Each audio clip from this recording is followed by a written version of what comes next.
Thanks for joining us. A Reedsville high school student is being remembered tonight after she died in a car crash this weekend.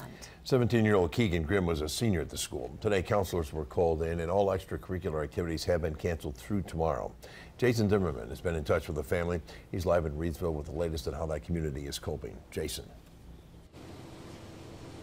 Bill, in a town this size, almost everyone in it knew who Keegan Grimm was, especially here at the high school where there's a huge sense of loss today. I also spoke to Keegan's aunt, who shared some special pictures taken specifically for her senior year. Showing off a big smile, Keegan Grimm was just starting her senior year at Reedsville High School when she took these pictures.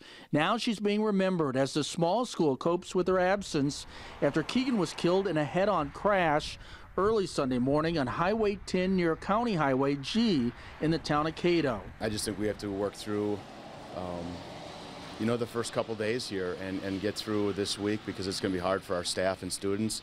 A lot of us, including myself, are family friends of the family.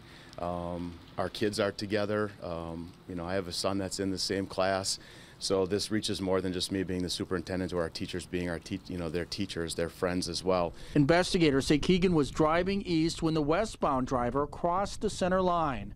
That driver, a 21-year-old woman from Menasha, died at the scene, while Keegan was airlifted to Anina Hospital, where she too was pronounced dead. Sunday night, school officials say they put their emergency response plan into effect after being notified by the sheriff's department. This led to counselors being called in for students who need it. Some kids will probably be in class and try to have as normal as possible. So really that's what we talked to our staff about, was kind of just meeting our kids where they're at today and helping them work through any questions or any grief that they're going through right now. At the school, Keegan played volleyball, basketball, and softball. Plus, she was a student apprentice with career aspirations. We will honor her because she was an amazing student in our school, in sports, and just an all-around great kid. This was also the school's homecoming week. All activities for that have been canceled as well to allow for an adequate amount of time for everyone here to grieve. Reporting live in Reedsville, Jason Zimmerman, Action 2 News.